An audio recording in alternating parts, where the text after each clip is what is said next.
March 8, 2014, started like any other day at Kuala Lumpur International Airport. The sun rose over the horizon, casting a golden hue over the bustling terminal. Travelers from all walks of life filled the airport, each with their own stories and destinations. Some were embarking on long-awaited vacations, while others were on business trips or visiting loved ones. The air was filled with a mix of excitement, anticipation, and the occasional tearful goodbye.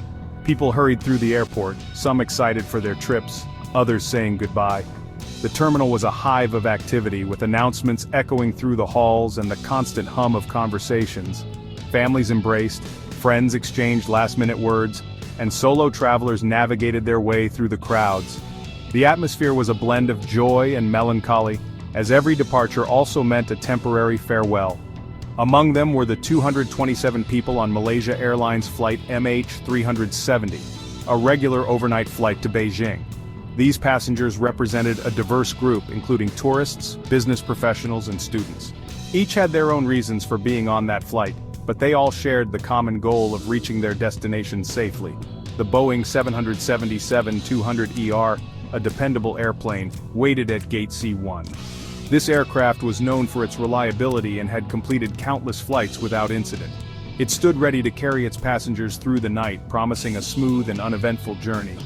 It looked shiny and new under the airport lights, promising a smooth trip. The exterior of the plane gleamed, reflecting the bright lights of the terminal.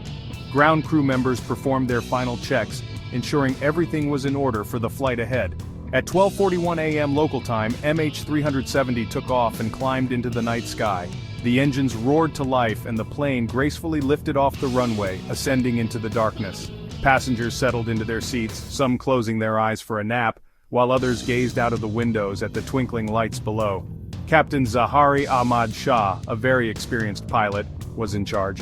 With over 18,000 hours of flight experience, he was well respected and trusted by his colleagues. His calm demeanor and expertise provided reassurance to both the crew and passengers. First Officer Farik Abdul Hamid, who was still learning, flew with him.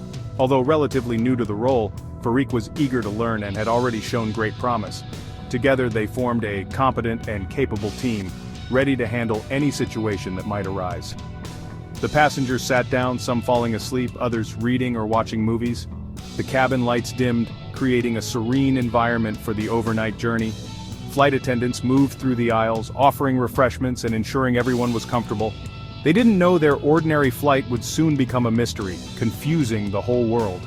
Unbeknownst to them, the events that would unfold in the coming hours would capture global attention and spark countless theories and investigations. The beginning of the trip was normal.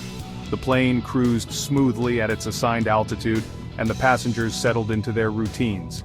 Some chatted quietly with their neighbors while others drifted off to sleep, lulled by the gentle hum of the engines. The plane climbed to 35,000 feet and flew northeast, following the usual flight paths toward Vietnam. The night sky was clear, and the stars shone brightly above. Everything seemed to be going according to plan, with no signs of trouble. Air traffic controllers in Kuala Lumpur watched the plane on their radar screens. They monitored its progress, ensuring it stayed on course and maintained communication. The controllers were experienced and vigilant, always ready to respond to any anomalies. It was just one of many planes flying like all the others. The radar screens were filled with blips representing various flights, each following its designated path. MH370 was just another dot among many, blending into the routine operations of the night. For now, MH370 was just another flight, a tiny dot on a digital map. The controllers continued their work, unaware that this particular flight would soon deviate from the norm and become the center of one of aviation's greatest mysteries. As MH370 got close to the border between Malaysia and Vietnam, the air traffic controllers needed to switch who was watching the plane. This is a routine procedure that happens every day, multiple times a day, as planes move from one country's airspace to another. The controllers in Kuala Lumpur were preparing to hand over responsibility to their counterparts in Ho Chi Minh City. This handover is usually seamless, with both sets of controllers communicating to ensure the plane is safely monitored at all times. The air traffic controllers in Kuala Lumpur had been tracking MH370 since it took off. They were now ready to pass the baton to the controllers in Ho Chi Minh City, This process involves a brief radio communication where the pilot confirms the handover. At 1:19 a.m., Captain Shaw, the experienced pilot of MH370, calmly radioed, "Good night, Malaysian 370, signaling that he was ready for the transition. This short routine message was meant to be a simple confirmation. However, it would become the last known communication from the flight. The phrase, "Good night, Malaysian 370, would soon be etched into the annals of aviation history, marking the beginning of one of the greatest mysteries in modern aviation. This short message was the last anyone heard from MH370. The plane continued on its path, but something went terribly wrong. Within minutes, the aircraft vanished from radar screens, leaving air traffic controllers puzzled and concerned.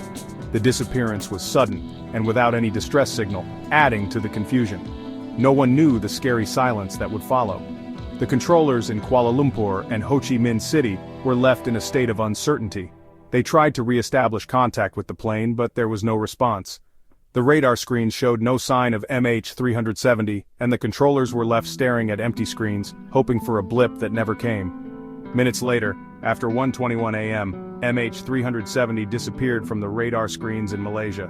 The controllers initially thought it might be a technical glitch or a temporary loss of signal, which can happen during handovers. However, as the minutes ticked by with no sign of the plane, their concern grew. At first, no one worried.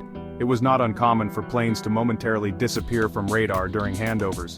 The controllers in Kuala Lumpur assumed that Ho Chi Minh City had taken over monitoring the flight, while the controllers in Ho Chi Minh City believed that Kuala Lumpur was still tracking it. Sometimes planes disappear from radar for a little while when controllers switch. This brief disappearance is usually resolved quickly, with the plane reappearing on the radar screens of the new controllers. However, in the case of MH370, the plane did not reappear, leading to growing unease among the air traffic controllers. Kuala Lumpur thought Ho Chi Minh City was now watching the plane, and Ho Chi Minh City thought Kuala Lumpur was. This miscommunication added to the delay in realizing that something was seriously wrong. By the time both sets of controllers understood that neither was tracking the plane, precious minutes had been lost. But as the silence got longer, everyone realized something was wrong. MH370 was missing. The realization hit hard and the controllers scrambled to figure out what had happened. They checked and rechecked their systems, hoping for a sign of the missing plane. People started calling each other, worried and confused. The air traffic controllers reached out to other nearby control centers, hoping someone had seen or heard from MH370. The calls were frantic, filled with a growing sense of dread as the minutes turned into hours. They looked at the radar data again and again, trying to find the missing plane. Every piece of data was scrutinized, every possible scenario considered. The controllers and aviation staff worked tirelessly, hoping to find a clue that would lead them to MH370. At first they thought it was just a small problem, but they started to get very scared. The longer the plane remained missing, the more the fear grew. The realization that MH370, with 239 people on board, had vanished without a trace was terrifying. MH370, with 239 people on board, had vanished, leaving everyone wondering what happened. The families of the passengers and crew were left in agonizing uncertainty, while search and rescue teams began the daunting task of trying to locate the missing plane. The world watched and waited, hoping for a miracle that never came. At first, everyone searched the South China Sea, where the plane was last seen on radar. Teams from Malaysia, Vietnam, and other countries looked everywhere, but they couldn't find anything. Days turned into weeks and still no sign of the plane. Investigators were utterly confused. A big plane like a Boeing 777 doesn't just disappear, it should have left some clues. Then something unexpected helped: information from a satellite. Even though MH370 stopped talking to air traffic control, it was still sending automatic signals to a satellite company. These signals didn't show exactly where the plane was, but they showed it kept flying for hours after it disappeared from radar. The signals showed something shocking. MH370 didn't fly to Beijing. It turned south and flew for hours over the Indian Ocean. Now everyone had to search a new place, the deep ocean, far away from where they were looking before. This new search area was huge and very difficult to search, making it seem almost impossible to find the plane. Since no one could find the plane in the ocean, investigators looked at the satellite data again. The vast expanse of the ocean made the search incredibly challenging, and traditional methods were proving to be ineffective. The team needed a new approach, something that could give them a fresh lead. They turned to technology, hoping that the data collected by satellites could provide the breakthrough they desperately needed. MH370 wasn't talking to anyone directly, but it was sending automatic signals to a satellite company called Inmarsat. These signals, known as handshakes, were brief communications between the plane and the satellite occurring every hour. Although these handshakes didn't contain detailed information, they were enough to establish a pattern, a digital breadcrumb trail that could be followed. These signals were like little clues. Each handshake provided a timestamp and a rough distance between the plane and the satellite. By analyzing these timestamps and distances, investigators could piece together the plane's flight path. It was a painstaking process, requiring meticulous attention to detail and a deep understanding of satellite communications. They showed the plane kept flying for hours after it disappeared from radar, which surprised everyone. The initial assumption was that the plane had crashed shortly after losing contact, but the satellite data suggested otherwise. This revelation opened up new possibilities and raised more questions about what had happened during those missing hours. Experts studied these signals and discovered something shocking. The plane had deviated significantly from its intended flight path.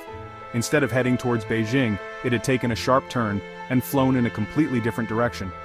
This unexpected change in course was baffling and added another layer of complexity to the investigation. MH370 didn't fly to Beijing. The data indicated that the plane had turned back towards Malaysia before veering off course again. This erratic behavior was puzzling and suggested that something had gone terribly wrong on board. The investigators needed to understand why the plane had changed direction and what had caused it to continue flying for so long. It turned south and flew over the Indian Ocean for a long time. This new flight path took the plane over some of the most remote and uncharted waters in the world. The vastness of the Indian Ocean presented a daunting challenge for the search teams, who now had to cover an enormous area with limited resources. Using these signals and information about how fast the plane was going and how much fuel it had, investigators figured out the most likely place where MH370 ran out of fuel. They combined the satellite data with calculations of the plane's speed and fuel consumption to narrow down the search area. This was a critical step in the investigation, providing a more focused target for the search efforts. This discovery meant the search moved from the South China Sea to the deep Indian Ocean. The shift in focus was a significant development, as it redirected resources and attention to a new and challenging environment. The deep waters of the Indian Ocean were a stark contrast to the relatively shallow and busy South China Sea. This new search area was huge and very far away, making the search extremely difficult. The remoteness of the location added to the logistical challenges, requiring extensive planning and coordination. The search teams had to contend with long travel times, limited supplies, and the need for specialized equipment to operate in such a harsh environment. The ocean was deep, and the weather was bad, making it seem almost impossible. The search teams faced rough seas, strong currents, and unpredictable weather conditions. These factors made the search even more challenging, as they had to navigate through treacherous waters while trying to locate any signs of the missing plane. But the satellite signals gave everyone a little bit of hope, a small clue in the darkness, pointing them to a faraway place where they might finally solve the mystery of MH370. The search teams remained determined, driven by the hope that these signals would lead them to the answers they sought. The investigation continued, fueled by the belief that every clue, no matter how small, brought them one step closer to uncovering the truth.